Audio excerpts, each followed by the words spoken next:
somebody to tell me. Answer if you can.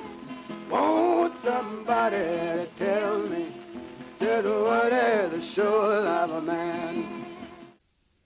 Hi, my name is Willie Sutton. I was a famous bank robber in the 1920s and 30s and 40s, but today I'm best known as the man who said, "Because that's where the money is," when a reporter asked me why I rob banks. I actually died of COPD in 1980, but I'm still stuck here in purgatory, still waiting to get into heaven. Probably because some of the suffering I caused during my life still lingers on in the world. Plus, of course, I was a bank robber. Anyway, every now and then I get a visitor who comes here from heaven. Kind of like the visitors I used to get when I was in prison, only way better. My last visitor was a real woman named Mary.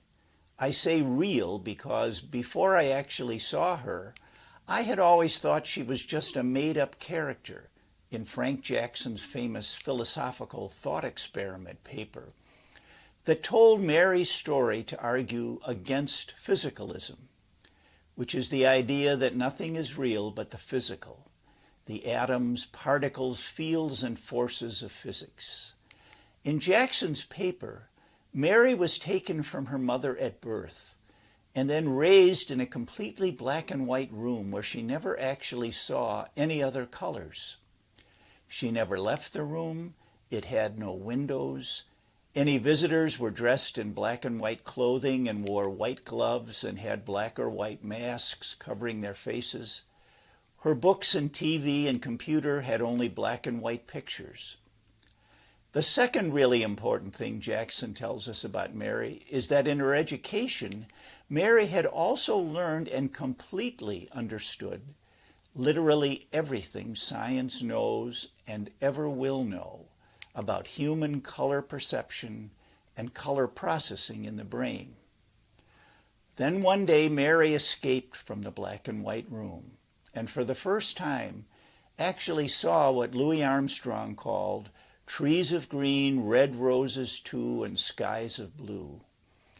Mary's new experiences of seeing color obviously gave her new knowledge about the world that she didn't have before, and importantly, also made her realize how impoverished was her thinking about the mental life of others all along. This new knowledge is the third important thing Jackson tells us about Mary.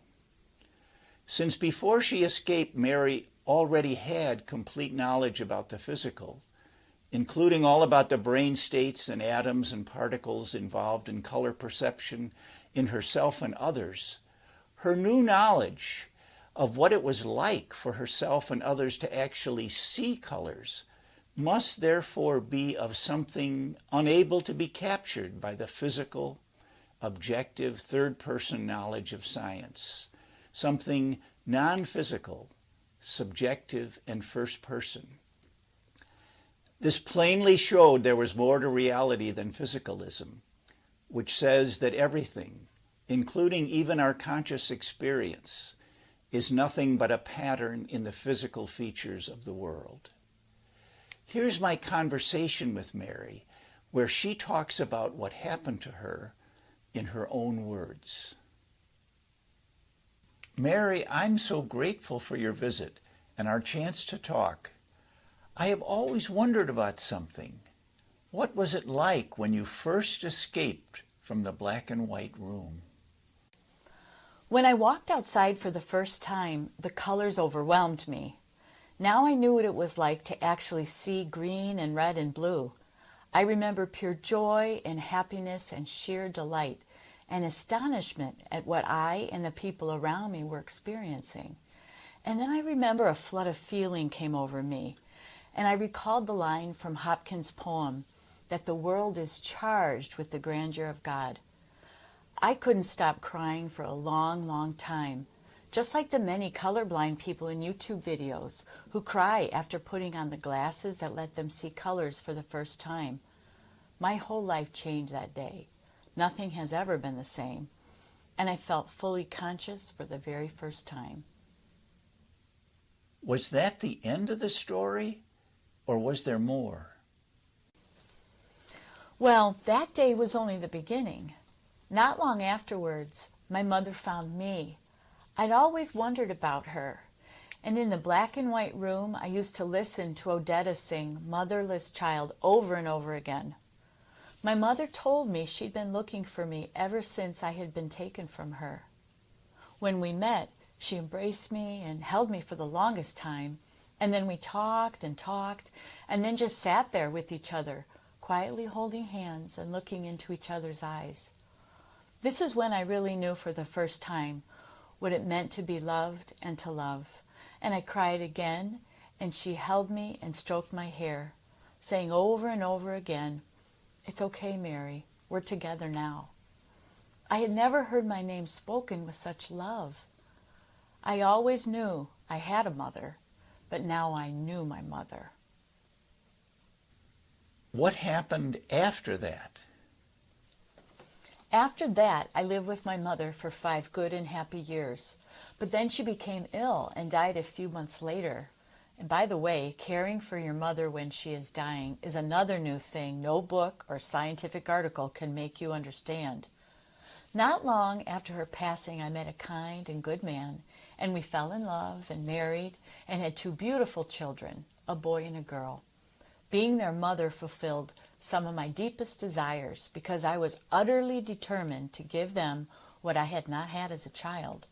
I am so proud of them and so grateful for our many wonderful family times together.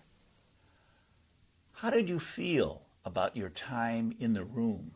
For a long time after I escaped, I was bitter about my years in the room and what I had missed. I hated the man who kept me there, away from my mother and without any playmates.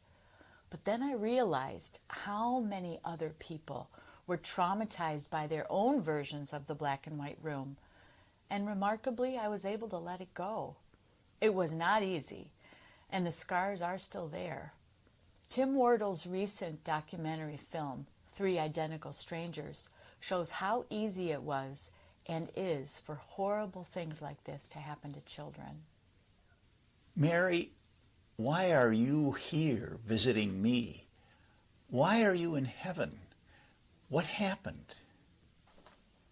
A few years ago, I got sick and lived for just 2 more years after that. I didn't want to die, but I also told my family, I'm not afraid to die because I know I have been loved. And I meant it. And now I'm in heaven, and I can barely remember how, when I was in the black and white room, I thought I knew everything about the world and about what was real. Now I understand the verse from Scripture that says, "For now we see through a glass darkly, but then face to face. Now I know in part, but then shall I know even as also I am known." When I first escaped, I realized how wrong my ideas were about the mental life of others and myself. But my discovering what it was like to really see colors was only the beginning of my journey to my goals of having a real life and becoming a real person.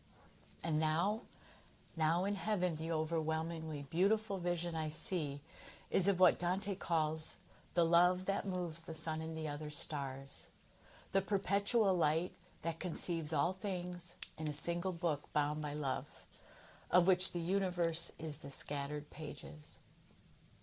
Is there anything else you would like to say, Mary? The story of me and my experiences when I left the black and white room asked whether there is more to the world than the physical and material. The answer is yes. There is more than you can imagine. A whole world full of meaning and value and beauty and love that are real and found in communion with others. When I first experienced seeing colors, it was an aha moment that revealed that physicalism cannot explain consciousness, and it began a process where, over time, I realized that I was a person, a conscious self, a subject who knew the world by my acts of experiencing, understanding, and judging. And I was more than just a knower. I had choices and decisions to make about what I should do that would be consistent with what I knew and with what was good, of value, and worthwhile. And ultimately, I came to understand and accept the wisdom of what the philosopher Bernard Lonergan called total surrender to the demands of human consciousness. Be attentive, be intelligent, be reasonable, be responsible, be in love.